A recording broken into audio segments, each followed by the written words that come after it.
नमस्कार। आप सभी पेंशन भोगियों, कर्मचारियों और हमारे सम्मानित दर्शकों का हमारे डिजिटल प्लेटफॉर्म पर हार्दिक स्वागत है।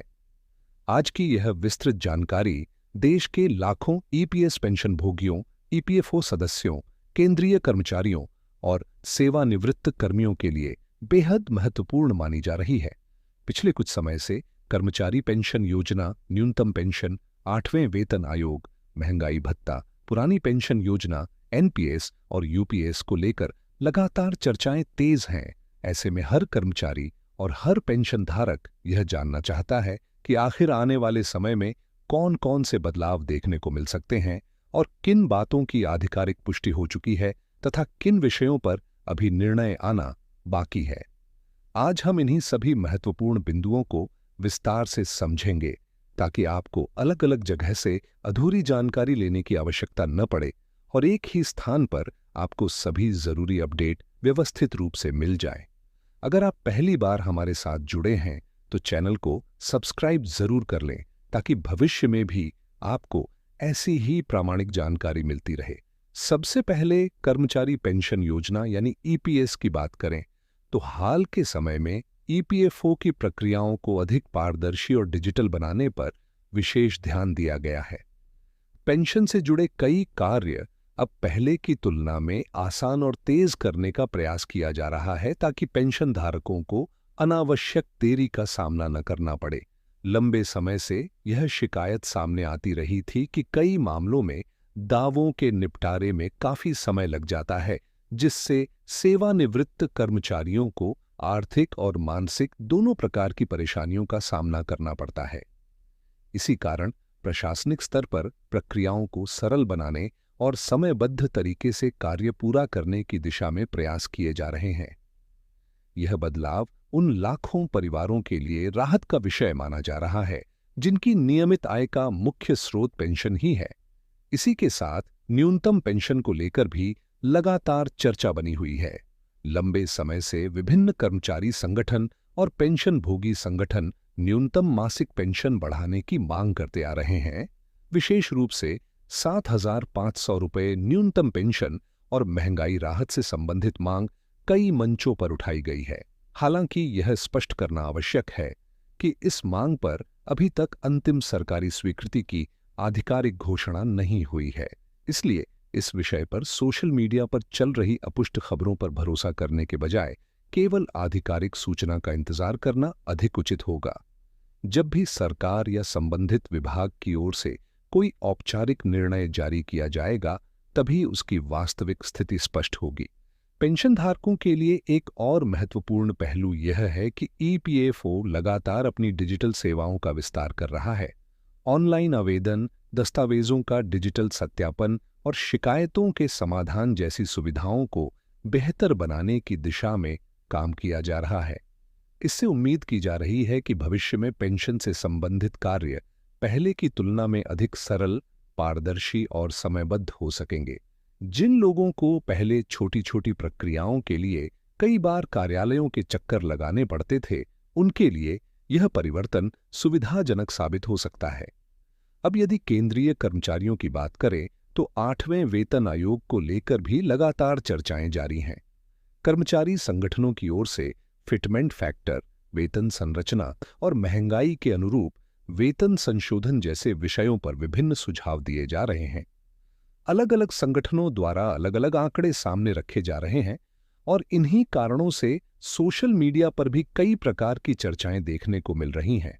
हालांकि यह ध्यान रखना जरूरी है कि अंतिम निर्णय आयोग की सिफारिशों और सरकार की स्वीकृति के बाद ही सामने आएगा। इसलिए किसी भी संभावित आंकड़े को अंतिम या आधिकारिक मान लेना उचित नहीं होगा। फिटमेंट फैक्टर को लेकर सबसे अधिक चर्चा इसलिए हो रही है क्योंकि इसका सीधा प्रभाव कर्मचारियों के मूल वेतन पर पड़ सकता है। कर्मचारी संगठनों का तर्क है कि वर्तमान समय में महंगाई, शिक्षा, स्वास्थ्य, आवास और दैनिक जीवन की लागत पहले की तुलना में काफी बढ़ चुकी है। इसी आधार पर बेहतर वेतन संरचना की मांग की जा रही है।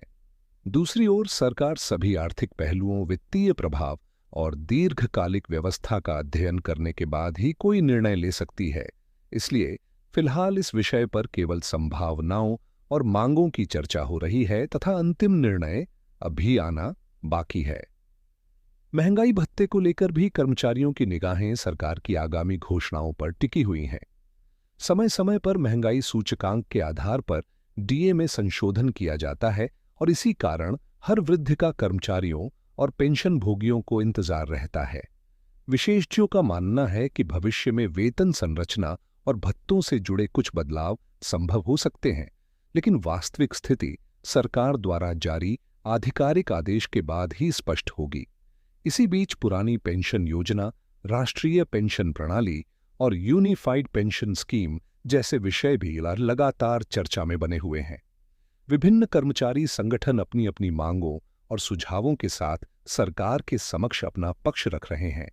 अलग अलग राज्यों और विभिन्न विभागों में भी इन विषयों पर समय समय पर चर्चाएं होती रही हैं। फिलहाल इन सभी मामलों में अंतिम नीति संबंधी निर्णय सरकार के अधिकार क्षेत्र में है और जब भी कोई आधिकारिक आदेश जारी होगा, उसी के आधार पर वास्तविक स्थिति स्पष्ट होगी। कुल मिलाकर वर्तमान समय में पेंशन और वेतन से जुड़े कई महत्वपूर्ण विषय चर्चा में हैं। कुछ बदलाव प्रशासनिक स्तर पर लागू किए जा रहे हैं, कुछ विषयों पर कर्मचारी संगठनों की मांगें जारी हैं और कुछ मामलों में अभी अंतिम सरकारी निर्णय का इंतजार है। ऐसे समय में सबसे महत्वपूर्ण बात यही है कि किसी भी अपुष्ट खबर, वायरल पोस्ट या अफवाह पर भरोसा करने के बजाय केवल आधिकारिक सूचना को ही सही माना जाए। सही जानकारी ही सही निर्णय लेने में मदद करती है और अनावश्यक भ्रम से भी बचाती है। दोस्तों, आज के समय में सबसे बड़ी आवश्यकता केवल किसी नई घोषणा का इंतजार करना नहीं है, बल्कि यह भी समझना है कि सरकार और संबंधित विभाग किस दिशा में काम कर रहे हैं। पिछले कुछ वर्षों में ईपीएफओ ने अपनी सेवाओं को पहले की तुलना में अधिक आधुनिक और डिजिटल बनाने पर लगातार जोर दिया है। इसका उद्देश्य यह है कि कर्मचारियों और पेंशनधारकों को अपने अधिकारों से जुड़ी सेवाएं समय पर और बिना अनावश्यक परेशानी के मिल सकें। ऑनलाइन सुविधाओं के विस्तार के कारण अब कई प्रक्रियाएं पहले की अपेक्षा आसान हुई हैं और उम्मीद की जा रही है कि आने वाले समय में पेंशन से जुड़े अधिकांश कार्य पूरी तरह डिजिटल व्यवस्था के माध्यम से और अधिक तेज गति से पूरे किए जा सकेंगे। इससे न केवल समय की बचत होगी, बल्कि पारदर्शिता भी बढ़ेगी और शिकायतों के समाधान में भी सुधार देखने को मिल सकता है।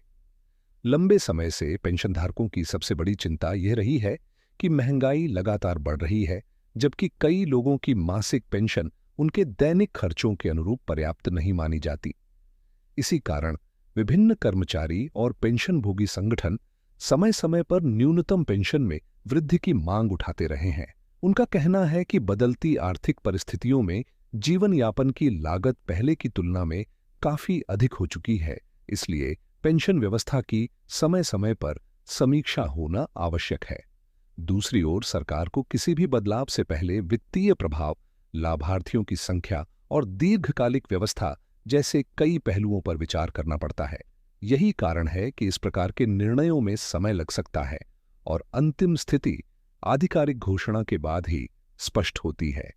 8वें, वेतन आयोग को लेकर भी कर्मचारियों के बीच उत्सुकता लगातार बनी हुई है। विभिन्न कर्मचारी संगठनों ने अपने अपने सुझाव आयोग के समक्ष रखने की बात कही है। इन सुझावों में वेतन संरचना, फिटमेंट फैक्टर, महंगाई के प्रभाव, भत्तों की समीक्षा और कर्मचारियों के जीवन स्तर से जुड़े अनेक विषय शामिल बताए जा रहे हैं। हालांकि आयोग की अंतिम सिफारिशें और सरकार का निर्णय आने से पहले किसी भी संभावित वेतन वृद्धि या किसी निश्चित आंकड़े को अंतिम मान लेना उचित नहीं होगा। सोशल मीडिया पर कई तरह के दावे किए जाते हैं, लेकिन वास्तविक जानकारी केवल आधिकारिक दस्तावेजों और सरकारी आदेशों से ही प्राप्त होती है। फिटमेंट फैक्टर की चर्चा इसलिए भी महत्वपूर्ण मानी जा रही है क्योंकि यह कर्मचारियों के मूल वेतन पर प्रभाव डाल सकता है। कर्मचारी संगठनों का कहना है कि महंगाई, शिक्षा, चिकित्सा, परिवहन और अन्य आवश्यक खर्चों में लगातार वृद्धि हुई है, इसलिए वेतन संरचना भी समय के अनुसार संतुलित होनी चाहिए। दूसरी ओर सरकार को सभी विभागों, आर्थिक संसाधनों और वित्तीय जिम्मेदारियों को ध्यान में रखते हुए निर्णय लेना होता है। इसलिए इस विषय पर अभी केवल विभिन्न प्रस्ताव और मांगें चर्चा में हैं, जबकि अंतिम निर्णय भविष्य की आधिकारिक प्रक्रिया पर निर्भर करेगा। महंगाई भत्ते को लेकर भी कर्मचारियों और पेंशन भोगियों की उम्मीदें बनी हुई हैं। समय समय पर महंगाई सूचकांक के आधार पर इसमें संशोधन किया जाता है और इसी वजह से हर नई घोषणा का सभी को इंतजार रहता है। विशेषज्ञों का मानना है कि भविष्य में वेतन और भत्तों से जुड़ी व्यापक समीक्षा होने पर कई विषयों पर स्पष्टता आ सकती है। हालांकि जब तक सरकार की ओर से कोई औपचारिक आदेश जारी नहीं होता, तब तक किसी भी वायरल दावे को अंतिम सत्य नहीं माना जाना चाहिए। पुरानी पेंशन योजना, राष्ट्रीय पेंशन प्रणाली और यूनिफाइड पेंशन स्कीम जैसे विषय भी लगातार चर्चा में बने हुए हैं। विभिन्न कर्मचारी संगठनों के अपने अपने विचार हैं और वे समय समय पर अपनी मांगें सरकार के समक्ष रखते रहे हैं। कुछ लोग पुरानी व्यवस्था के पक्ष में अपनी राय रखते हैं, जबकि कुछ नई व्यवस्थाओं में सुधार की आवश्यकता बताते हैं। इन सभी विषयों पर अंतिम निर्णय नीति निर्माण की प्रक्रिया के अंतर्गत ही लिया जाता है। इसलिए आधिकारिक सूचना आने तक धैर्य बनाए रखना और केवल प्रमाणित जानकारी पर भरोसा करना सबसे उचित रहेगा।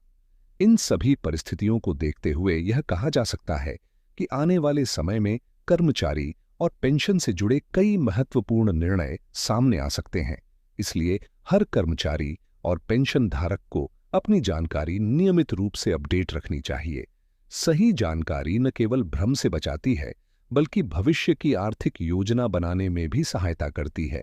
यही कारण है कि विश्वसनीय और आधिकारिक स्रोतों से प्राप्त जानकारी को प्राथमिकता देना हमेशा बेहतर माना जाता है।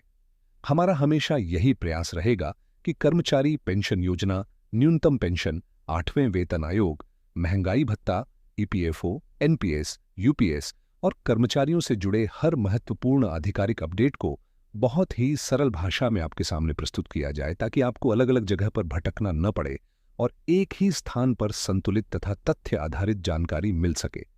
यदि भविष्य में ईपीएस, न्यूनतम पेंशन, 8वें वेतन आयोग, महंगाई भत्ता, एनपीएस, यूपीएस या किसी अन्य कर्मचारी एवं पेंशन संबंधी विषय पर कोई भी आधिकारिक अपडेट जारी होता है, तो उसकी जानकारी सबसे पहले आपको उपलब्ध कराने का हमारा पूरा प्रयास रहेगा। इसी विश्वास के साथ आप अपना सहयोग बनाए रखें। चैनल को अभी सब्सक्राइब करें और बेल आइकन दबाएं, ताकि कोई भी नई जानकारी आपसे छूट न जाए। इस वीडियो को लाइक करें और अपने परिचित कर्मचारियों तथा पेंशन धारकों तक यह जानकारी जरूर पहुंचाएं। हमारे चैनल के साथ ऐसे ही जुड़े रहें। आप सभी का बहुत बहुत धन्यवाद।